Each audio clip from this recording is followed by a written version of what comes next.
Okay, now we're going to see what happens to the little mermaid. So we know that she's had the oysters on her tail and now she's about to go up through the water. The sun had just set when she lifted her head above the sea, but all the clouds still shone like roses and gold, and in the pale red sky the evening star gleamed bright and beautiful. The air was mild and fresh and the sea quite calm. There lay a great ship with 3 masts. One single sail only was set, for not a breeze stirred. And around in the shrouds and on the yards sat the sailors. There was music and singing, and the evening closed in. Hundreds of coloured lanterns were lit up, and it looked as if the flags of every nation was waving in the air. The little sea maid swam straight to the cabin window, and each time the sea lifted her up, she could look through the panes, which were clear as crystal, and see many people standing within, dressed in their very best. But the handsomest of all was the young prince with the great black eyes, and he was certainly not much more than 16 years old. It was his birthday, and that was the cause of all this festivity. The sailors were dancing upon the deck, and when the young prince came out, more than 100 rockets rose into the sky. They shone like day, so that the little sea maid was quite startled and dived under the water. But she soon put out her head again, and then it seemed just as if all the stars of heaven were falling down upon her. She had never seen such fireworks. The great sun swirled round and round, glorious fiery fishes flew up through the blue sky, and everything was mirrored in the clear blue sea. The ship itself was so brightly lit up that every separate rope could now be seen, and therefore people appeared more plainly. And how handsome the prince was, as he pressed the people's hands and smiled, while the music rang out in the glorious night. It became late, but the little sea maid could not turn her eyes from the ship and from the beautiful prince. The coloured lanterns were extinguished, rockets stopped to fly in the air, and no more cannons were fired. But there was a murmuring and a buzzing deep down in the sea, and she sat on the water swaying up and down so that she could look into the cabin. But as the ship got more way, one sail after the other was spread, and now the waves rose higher. Great clouds came up, and in the distance there was lightning. Oh, it was going to be fearful weather. Therefore the sailors furled the sails. The great ship flew in a swift career all over the wild sea. The waters rose up like great black mountains which wanted to roll over the ship. But like a swan, the ship dived between the valleys and between the high waves, and then let itself be lifted on high again.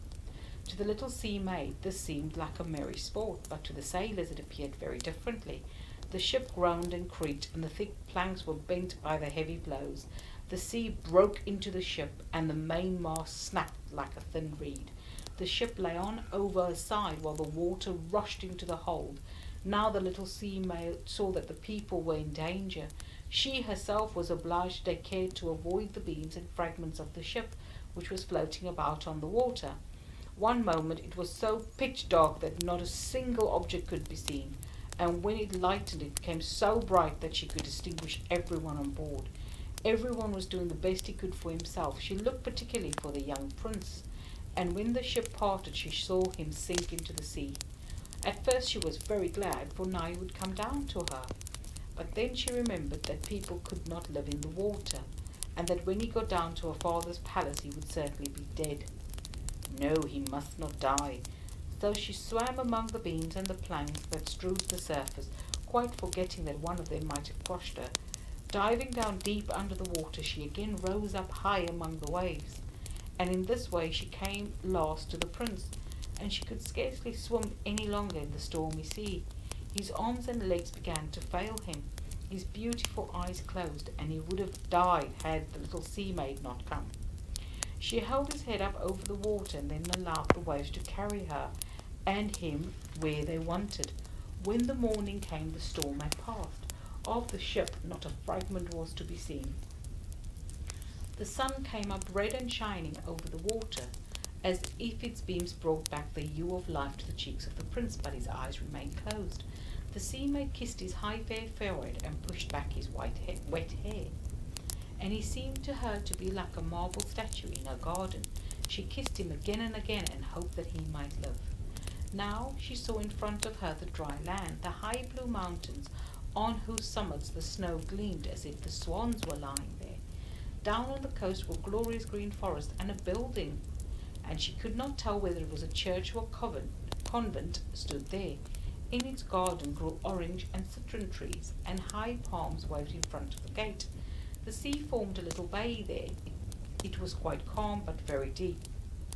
Straight towards the rock where the fine white sand had been cast up, she swam with a handsome prince, laid him upon the sand, taking special care that his head was raised in the warm sunshine. Now all the bells rang in the great white building, and many young girls came walking through the garden. Then the little sea maid swam farther out between some high stones that stood up on the water, and laid some sea foam upon her hair and neck so that no one could see her little face. And then she watched to see who would come to the poor prince. In short time a girl went that way. She seemed to be much startled, but only for a moment. Then she brought more people, and the sea maid saw that the prince had come back to life, and that he smiled all around him. But he did not smile at her, for he did not know that she had saved him. She felt very sorrowful, and when he was taken into the great building, she dived mournfully under the water and returned to her father's palace. She had always been gentle and melancholy, but now she seemed much more so. The sisters asked what she had seen the first time she rose to the surface, but she would tell them nothing. Many an evening and many a morning she went up to the place where she had left the prince. She saw how the fruits of the garden grew ripe and were gathered. She saw how the snow melted on the high mountains, but she did not see the prince, and so she always returned home more sorrowful still. Then her only comfort was to sit in a little garden and to wind her arms around the beautiful white marble statue that resembled the prince, but she did not tend the flowers. They grew as if in a wilderness over the paths, and trailed their long leaves and stalks up into the branches of the trees, so that it became quite dark there. At last she could endure it no longer, and told all to one of her sisters, and then the others heard it too, but nobody knew of it beyond these and a few other sea maids, who told the secret to their intimate friends. One of these knew who the prince was. She too had seen the festival on board the ship, and she announced where it had come from and where his kingdom lay. Now come, little sister, said the other princesses, linking their arms together. They rose up in a long row out of the sea and to the place where they knew the prince's palace stood. The palace was built on a kind of bright yellow stone with a great marble staircase which led down directly into the sea. Over the roof were splendid gilt cupolas, and between the pillars surrounded the whole dwelling were marble statues that looked as if they were alive. Through the clear glass in the high windows one looked into glorious halls, where costly silk hangings and tapestries were hung up, and the walls were decked with beautiful pictures, so that it was a perfect delight to see them. Now that she knew where he lived, and many an evening and many a night she spent on the water, she swam far closer to the land than any of the others would have dared to venture. Indeed, she went quite up the narrow channel under the splendid marble balcony. Here she sat and watched the young prince, who thought himself quite alone in the moonlight. Many an evening she saw him sailing. Amid the sounds of music, in his costly boat was waving flags. She peeped up through the green reed, and when the wind caught her silver white veil and anyone saw it, they thought it was a white swan spreading its wings. Many a night the fishermen were on the sea with their torches. She heard much good told of the young prince, and she was glad she had saved his life when he was driven about, half dead on the old sea. She thought how quietly his head had reclined on her bosom, and how heartily she had kissed him, but he knew nothing of it, and he could not even dream of her. More and more she began to love mankind, and more she wished to be able to wander among those whose world was larger than her own.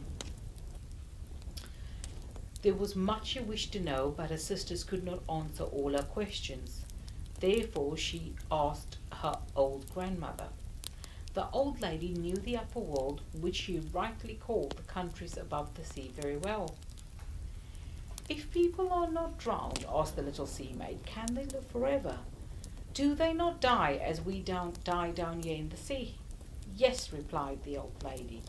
"They too must die, and their life is even shorter than ours. We can live to be 300 years old, but when we cease to exist here, we are turned into foam on the surface of the water like waves, and we don't even have a grave down here for the ones we love. We do not have an immortal soul. We never receive another life. We are like the green seaweed, which when once cut can never bloom again. Men, on the contrary, have a soul which lives forever. As we rise up out of the water to behold all the lands of the earth, they rise up to unknown glories, to places we can't see." "Why did we not receive an immortal soul?" asked the little sea maid sadly. "I would gladly give all the hundreds of years I have to live to be a human being for only one day." "You must not think that," said the old lady. "We feel ourselves far more happy and far better than mankind up there." "Then I am to die and float as foam upon the sea, not hearing the music of the waves, nor seeing the pretty flowers or the red sun. Can I not do anything to win an immortal soul?" "No," answered the grandmother. "Only if a man were to love you so that you should be more dear to him than father or mother, if he should cling to you with his every thought, with all his love, and let the priest lay his right hand in yours with a promise of faithfulness, here and in all eternity, then his soul would be imparted to your body, and you would receive a share of happiness of mankind. He would give his soul to you, yet retain his own, but that can never come to pass.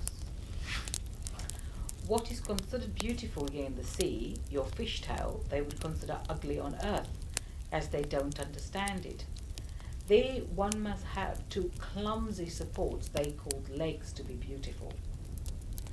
The little sea maid sighed and looked sadly upon her fishtail. "Let us be glad," said the old lady. "Let us dance and leap in the 300 years we have to live. That is certainly long enough, and after that we can rest ourselves all the better. This evening we shall have a court ball. It is a splendid sight as is never seen on earth." The walls and the ceilings of the great dancing saloon were of thick but transparent glass. Hundreds of huge shells, pink and grass green, stood on each side, filled with blue fire which lit up the whole hall and shone through the walls, so the sea was quite lit up. One could see all the fishes, great and small, swimming towards the glass walls. Some had scales which shone purple, while others shone like silver and gold. Such beautiful voices the people of earth have not. The sea maid sang sweetly of all, and the whole court applauded her, and for a moment she felt gay in her heart, for she knew she had the loveliest voice of all in sea and earth. But she thought of the world above her. She could not forget the charming prince, or her sorrow at not having an immortal soul. Therefore she crept out of her father's palace, and while everything was joy and gladness, she sat sadly in her garden. She said, "I will dare everything to win the young prince, and to win his soul. While my sisters dance in my father's palace, I will go to the sea witch, and perhaps she can help me." Now the little sea maid went out of her garden to the foaming whirlpools behind which the sorceress dwelt. She had never travelled that way before. No flowers grew, no sea grass, only bare grey sand stretched out towards the whirlpools, where the waters rushed like roaring mills and tore everything into the deep. Through the midst of these rushing whirlpools she was obliged to pass and get into the domain of the witch, and there was no other road except one which led over bubbling mud. Behind it lay the sea witch's house, and in the forest there were trees and bushes which were like half animals, half plants, called polyps. They looked like 100-headed snakes growing up out of the earth. All the branches with long slimy arms, with fingers like snakes, and they moved joint by joint. They could seize you in the water and never let go. The sea maid stopped in front of them, quite frightened, her heart beat with fear. But then she thought of the prince and a human soul, and her courage came back again. She tied her long hair around her head so that the polyps couldn't grab her. Then she put her hand on her breast and shot forward as the fish flew through the waters. She saw that each of them had held something like arms and legs, like strong iron bands. It was all people who had died at sea and sunk down. They looked as white skeletons from these polyps. Now she came to a great marshy place in the wood, where fat water snakes rolled about. In the midst of this marsh was a house built of white bones of the shipwrecked men. There sat the witch feeding a toad out of her mouth, just as a person might feed a canary bird with sugar. She called the fat ugly water snakes the little chickens and allowed them to crawl up towards her. "I know what you want," said the sea witch. "It's stupid of you, but you shall have your way, for it will bring you grief, my pretty princess. You want to get rid of your fishtail and have 2 supports, and walk about on earth so the young prince may fall in love with you." And this the witch laughed loudly and disagreeably. So now we have to see what's going to happen to her. Until next time.